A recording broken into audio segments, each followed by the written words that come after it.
Année électorale pour la République du Congo avec la tenue de la présidentielle du 20 mars. 2016 a été fortement marquée avant et après cette date historique par un certain nombre d'événements.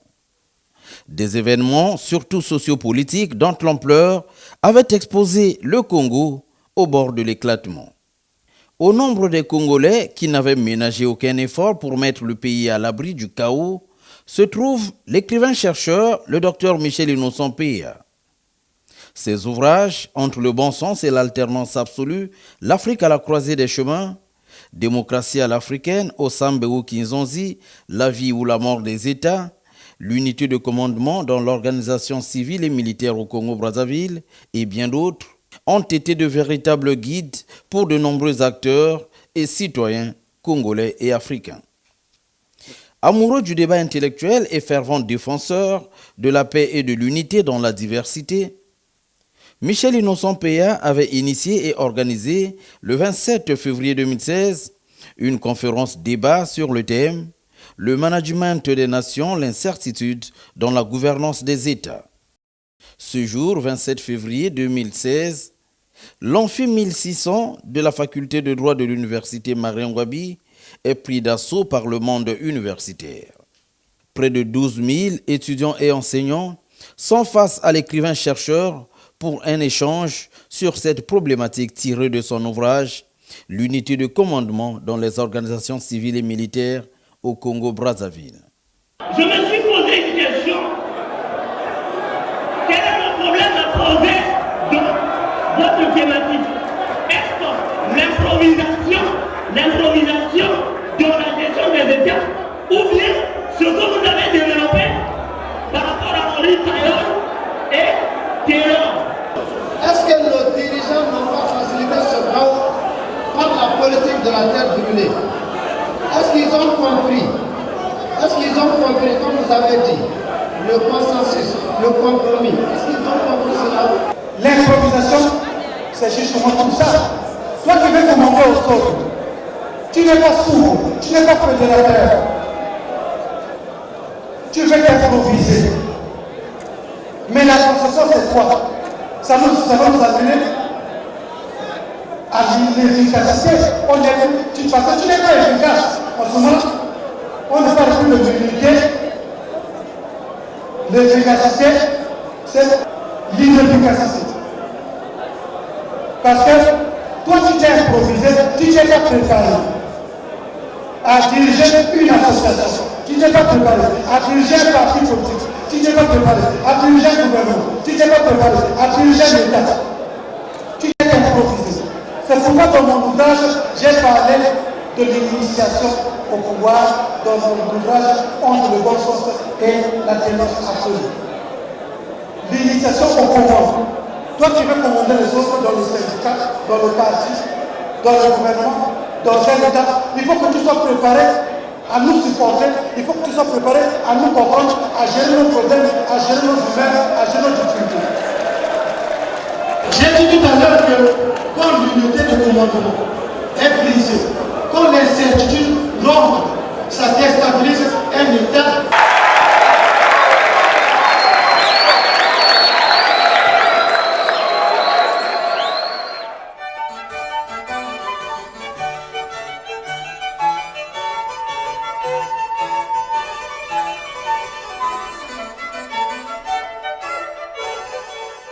Le mois de mars 2016 est une période consacrée à la campagne et à l'élection présidentielle au Congo. Une période au cours de laquelle la fièvre électorale avait atteint son apogée. En séjour à Paris, en France, Michel Innocent Peya ne dort pas sur ses lauriers. C'est ainsi que le 17 mars 2016, soit 3 jours avant la présidentielle, l'écrivain-chercheur est face à la presse internationale. L'homme qui avait prédit qu'en 2016, beaucoup d'États africains seront à la croisée des chemins, trouve l'opportunité d'appeler le peuple congolais à opérer le bon choix le jour du scrutin. Le peuple souverain qui a tranché au changement de la Constitution, donc le Congo, a eu à en prêter déjà une première voie que j'estime, à mon sens, une voie qui les oriente vers la paix et la stabilité. Parce que la croisée de chemin, c'est quoi? Ou vous choisissez la voie de l'instabilité ou vous choisissez la voie de la stabilité. Et si le choix est mal fait, il vous conduit à l'instabilité. Si le choix est bien fait, vous conduit à la stabilité. Il revient aujourd'hui aux Congolais de choisir quel est le chemin à parcourir. Aujourd'hui, nous avons 9 candidats aux élections présidentielles. Donc, le Congo se trouve devant 9 chemins. Parmi les 9 chemins, les Congolais se doivent de choisir l'unique et qui pourra assurer la destinée du pays.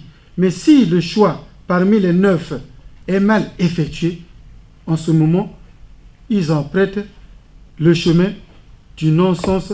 Voilà pourquoi je dis que le Congo se trouve aujourd'hui à la croisée des chemins parce qu'ils doivent de choisir une voie parmi les 9 proposées.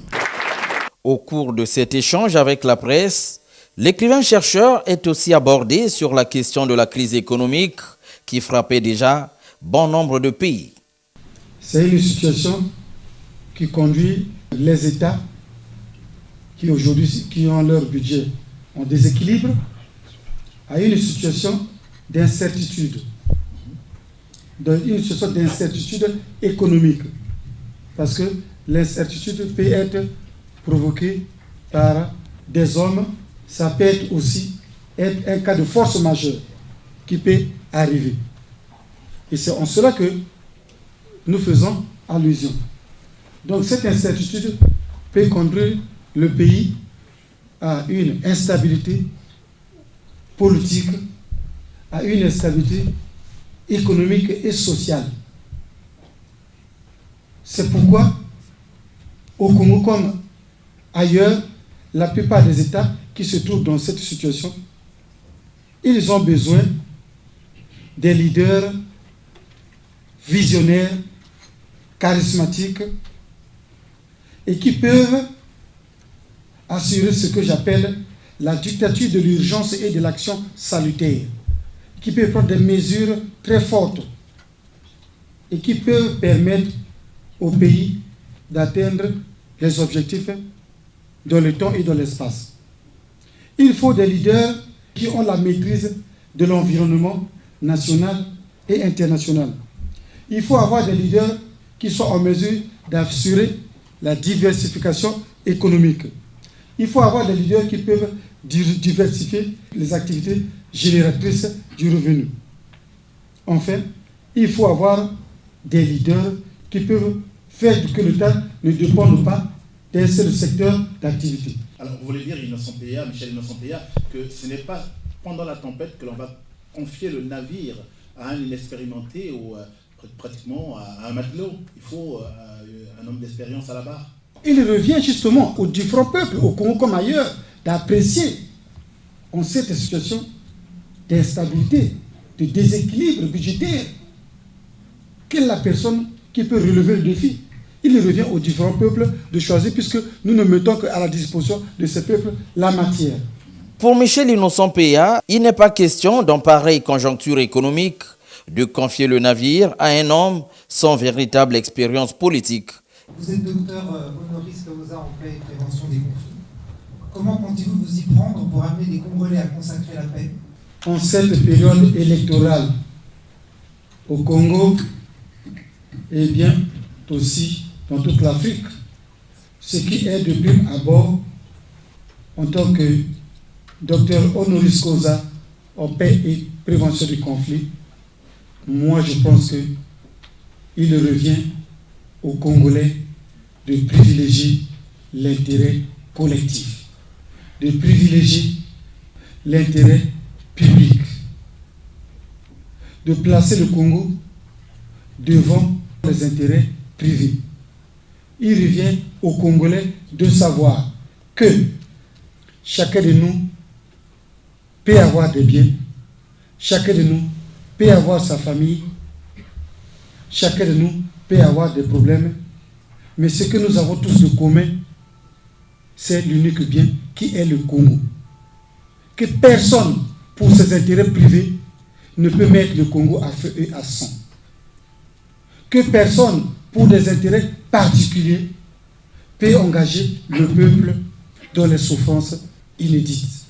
C'est pourquoi nous devons tous privilégier l'intérêt public, l'intérêt commun.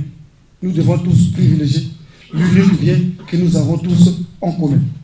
Cette conférence de presse qui s'est tenue en présence des membres de la diaspora est l'occasion pour l'écrivain-chercheur d'évoquer le rôle cardinal de la diaspora dans le développement des États. La diaspora constitue une lumière et qui doit éclairer les compatriotes et qui doit permettre aux compatriotes d'opérer le bon choix. Quand on est membre de la diaspora, on est de prime abord ambassadeur de sa famille, ambassadeur de son ethnie. Donc, la contribution des différentes diasporas aux différents choix qui se passent dans les pays d'origine est de mise. Aujourd'hui, il est vrai de savoir que les jeunes ont beaucoup de problèmes. Les problèmes liés à leur formation, les problèmes liés à l'emploi, les problèmes liés à la sécurité, les problèmes liés à la stabilité des États. Et cette même jeunesse que j'estime être à 75% des populations votantes au Congo, en Afrique et puis dans le monde entier, et que je pense qu'il est devenu un agent économico-intelligent. Si, aujourd'hui, par rapport aux grandes préoccupations qui s'imposent à cette jeunesse, ils pensent qu'ils doivent faire le choix sur un leader parmi les 9, moi je pense qu'il revient à eux de légitimer leur choix. Parce que, ici, je l'ai dit, quand le choix est mal fait, vous conduit au déluge. Et vous savez, les problèmes de choix, aujourd'hui, doivent préoccuper tout le monde. Tous ceux qui ont la chance d'avoir sous eux un certain nombre de gens, les intellectuels, la société civile, l'armée, les confessions religieuses. Parce qu'il revient à toutes les couches que j'ai énumérées d'expliquer, de ne pas peut-être dire ou obliger à un compatriote, à un citoyen, de voter obligatoirement X et Y. Non. D'expliquer la notion de choix. Qu'est-ce que le choix? Et quand le choix est mal fait, vous conduit où?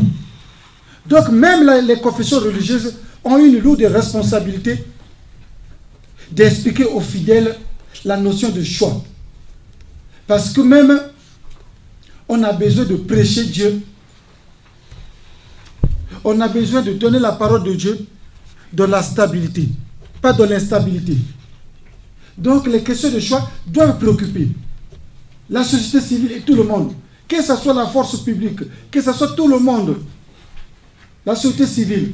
Il revient à tout le monde d'expliquer aux gens qu'est-ce que le choix. Et quand il est mal fait, il peut vous conduire où? À la misère, comme au bonheur, à l'instabilité, comme à la paix. C'est pourquoi la notion de choix doit préoccuper tout le monde. Après cette rencontre avec la presse internationale à Paris le 17 mars 2016, Michel Innocent Peya rentre au bercail. Le 20 mars 2016, c'est le jour de l'élection présidentielle. Citoyen congolais digne de ce nom, l'écrivain-chercheur ne peut s'empêcher d'aller accomplir son devoir civique. Choisir parmi les 9 candidats en lice celui qu'il croit disposer des valeurs sûres et du bon sens pour la conduite des affaires de l'État. Au sortir du bureau de vote, il ne cache pas ses impressions. Le Congo est réellement à la croisée de chemin. D'ailleurs, je l'avais prédit et écrit dans mon ouvrage Entre le bon sens et l'alternance absolue, l'Afrique à la croisée de chemin, que d'ici 2017-2018, il y aura près de 26 États qui seront confrontés au problème de choix, soit de changer ou maintenir leur constitution, soit de changer ou maintenir leurs différents dirigeants. Mais il revient souverainement à chaque peuple de choisir le chemin selon ses spécificités, selon ses particularités, selon l'histoire vécue et selon les projets que le pays se fixe. Hier, le Burkina Faso, l'Algérie, la Tanzanie, ils sont allés aux élections. Aujourd'hui, le Sénégal est en pleine élection pour revoir sa constitution.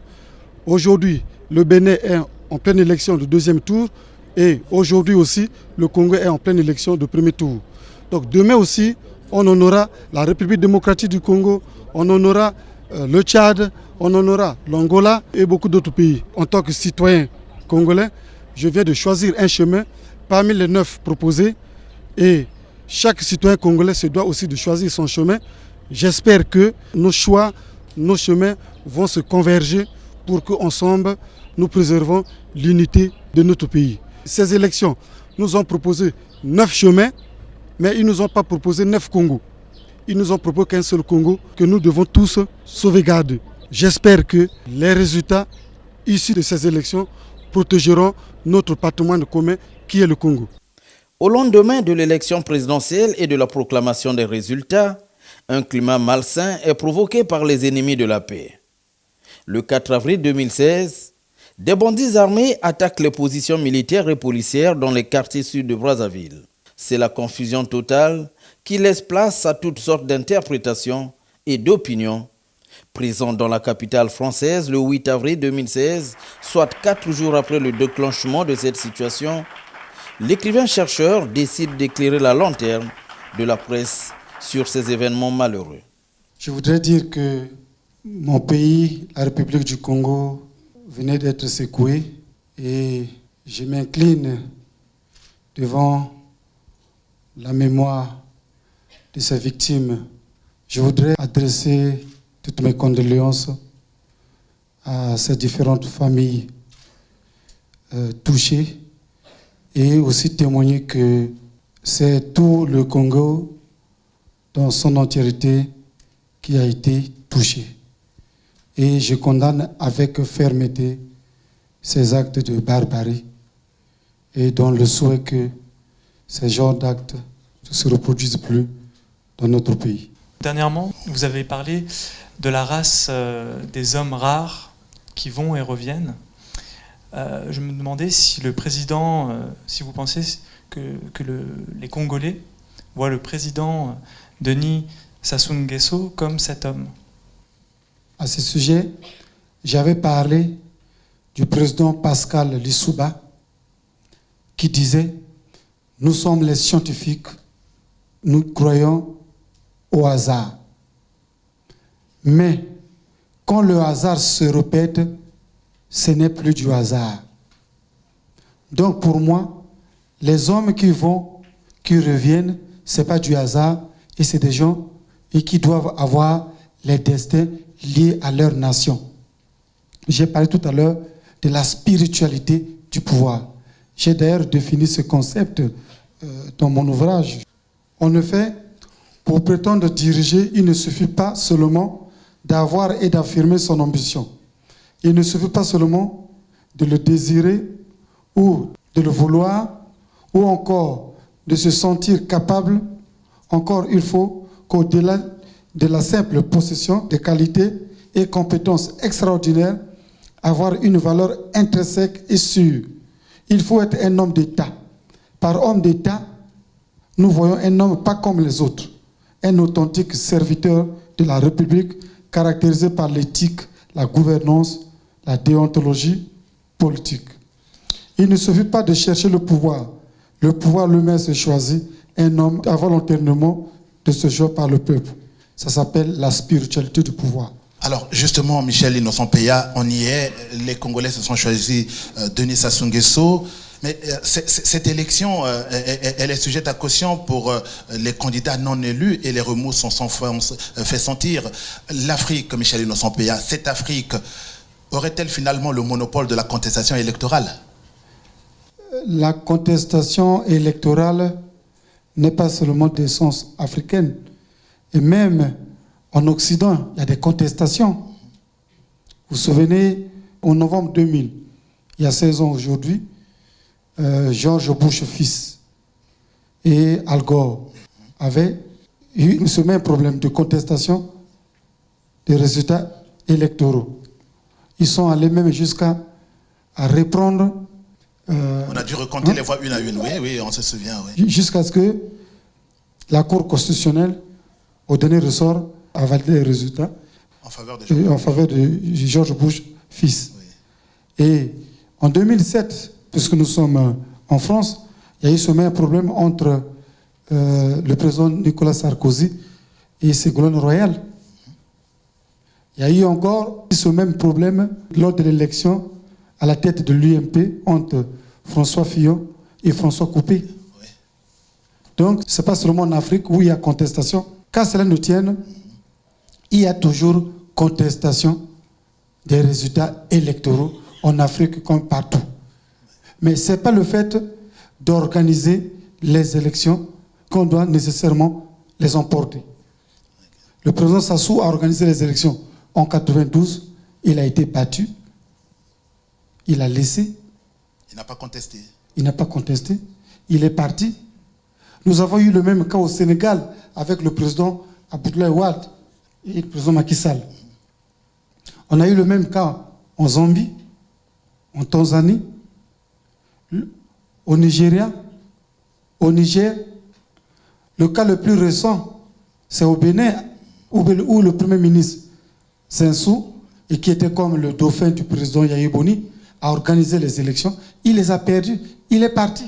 Donc ce n'est pas le fait qu'on organise une élection qu'on doit obligatoirement l'emporter. Au regard des contestations qui en ont découlé en s'appuyant sur le substrat même des valeurs africaines que vous défendez, comment devrait se décliner l'avenir politique du Congo?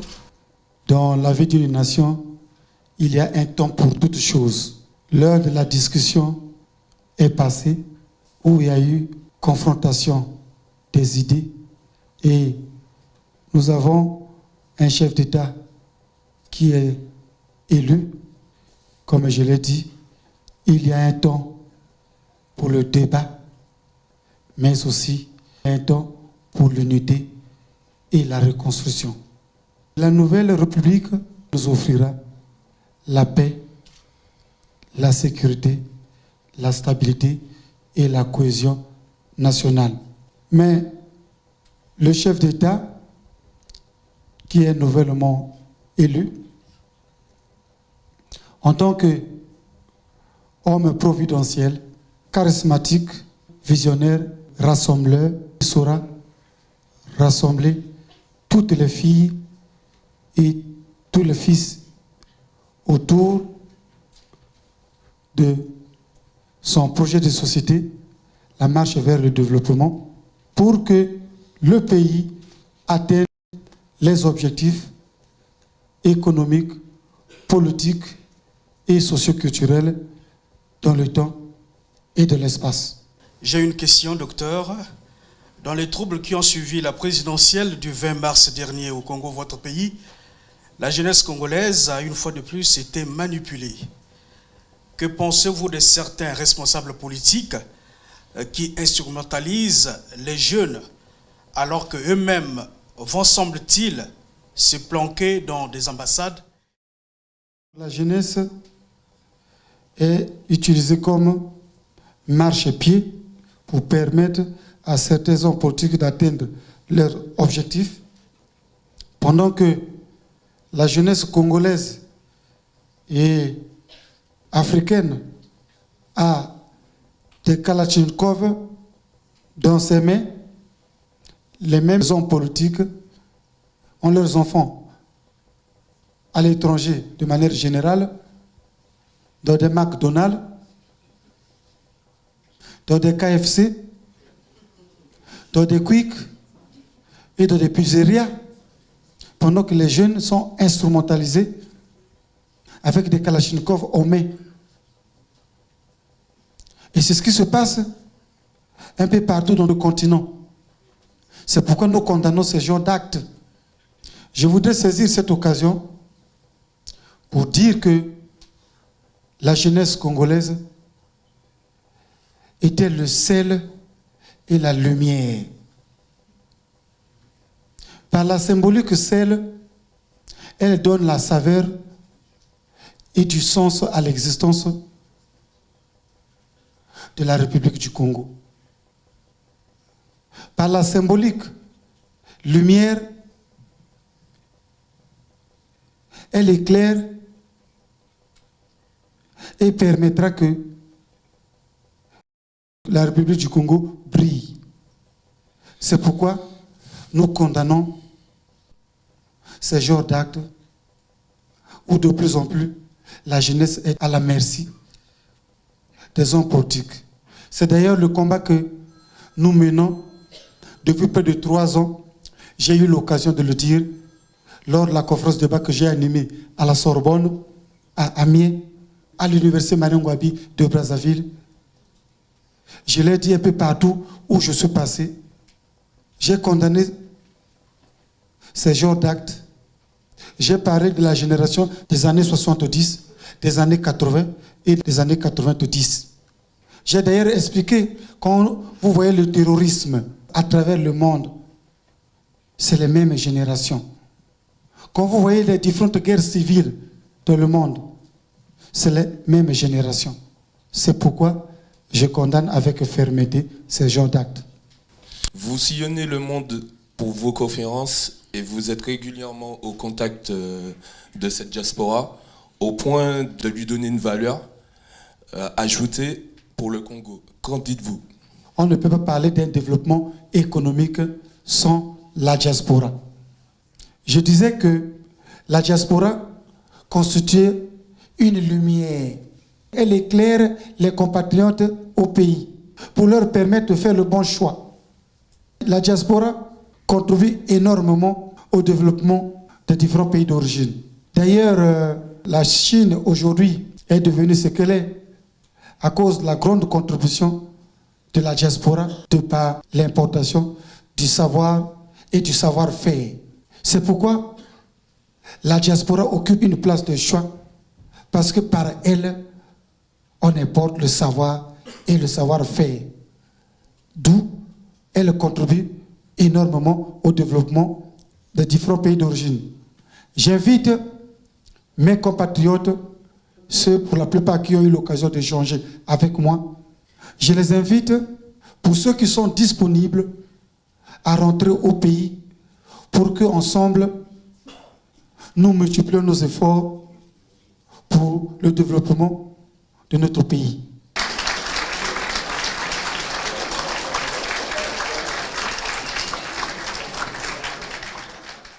De retour à Brazzaville, Michel Innocent Péa constate les dégâts des événements du 4 avril. Des édifices publics incendiés, parmi lesquels le siège de l'arrondissement 1 Makele-Kele. Une situation qui laisse le maire et ses collaborateurs à la belle étoile. Touché par cet état de choses, Michel Innocent Péa est allé échanger avec les autorités de Makele-Kele sur l'épineuse question de la destruction des édifices publics. Une question sur laquelle l'écrivain-chercheur s'est apaisanti à la page 288 de son ouvrage « Entre le bon sens et l'alternance absolue, l'Afrique à la croisée des chemins ». Cette attitude de destruction, fruit de l'instrumentalisation de la jeunesse, ramène le pays au cycle construction, destruction, reconstruction. Maurice Morel Kiwuzu, maire de Makele-Kele, affirme qu'on reconnaît les vrais amis dans des moments difficiles. Je suis un bon républicain. On reconnaît les bons amis quand tu es un ami et dans le malheur. Merci. Merci, monsieur. Le reste, nous donnerons ça dans le nom de Dieu. Merci. Qui vous le remettra. Merci beaucoup. Ceci, on n'oubliera jamais ce geste-là d'aujourd'hui. Que Dieu vous garde, le Tout-Puissant. Il y a quelques jours, lors d'une conférence de presse que j'ai tenue à Paris, en France, devant la presse internationale et les diasporas africaines, j'avais décrié tout ce qui venait de se passer à Makele-Kele. J'avais dit que le Congo avait perdu une partie de son histoire parce que nous avions les actes de naissance, les actes de décès, les passeports en cours de visa et signature, enfin toute la monographie de Makele-Kele qui avait été brûlée. Monsieur le maire, la sagesse africaine nous renseigne lorsque la case d'un frère est brûlée, ce qui fait plus mal, ce n'est plus l'acte posé par les méchants, mais plutôt le silence et l'indifférence des amis et les autres frères. Des distinctions honorifiques reçues par l'écrivain-chercheur en 2016, c'est celle de Dr honoris causa du Conseil libéraux américain. La cérémonie de remise de cette distinction se passe à Lima au Pérou le 21 mai 2016, en présence d'un parterre d'invités de marque. Une distinction que Michel Innocent Peya dédiait aux dirigeants politiques du Pérou, de l'Afrique et du Congo. Je dédie cette distinction à nos deux peuples et à nos deux chefs d'État. Comme un enfant ne peut jamais commencer les études et les terminer sans le soutien de ses parents, je ne peux pas terminer ce mot sans remercier le président de la République du Congo, son Excellence Denis Sassou Nguesso, qui par son sens élevé des responsabilités, son attachement à la promotion de l'intérêt général a permis à tout Congolais, du nord comme du sud, de l'est comme de l'ouest, il a donné à chacun l'opportunité d'apprendre, d'exploiter ses potentialités et de se situer au centre des préoccupations de l'humanité.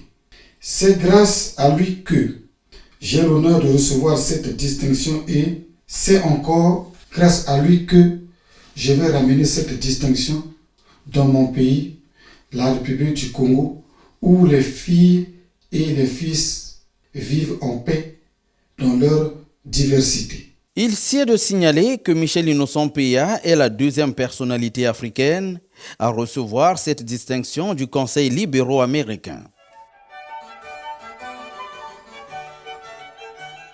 Rappelons qu'avant d'arriver à Lima au Pérou, l'écrivain-chercheur participa en Indonésie aux festivités du 60e anniversaire de la conférence de Bandung. Une conférence qui a eu le mérite historique d'avoir décidé en 1956 de l'indépendance politique et juridique des États africains.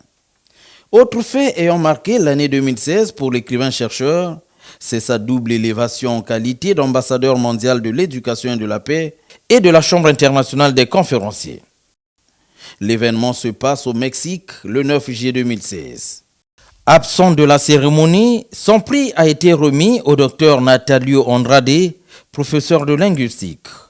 Celle-ci s'est dit honorée et très heureuse de recevoir toutes ces distinctions au nom du docteur Michel Innocent Peya.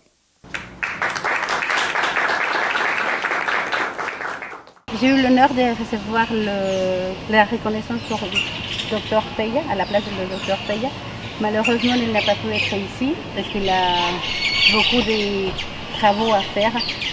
Et je suis vraiment heureuse et honorée de l'avoir reçu à sa place, car c'est un prix, c'est une reconnaissance très importante pour lui. Parce qu'il toujours, lui, son travail, son travail toujours été sur la recherche en la démocratie. Et ces recherches, il a mené à visiter plusieurs pays.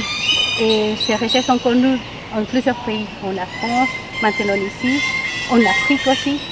Et c'est très important, et surtout pour le contexte actuel du Mexique.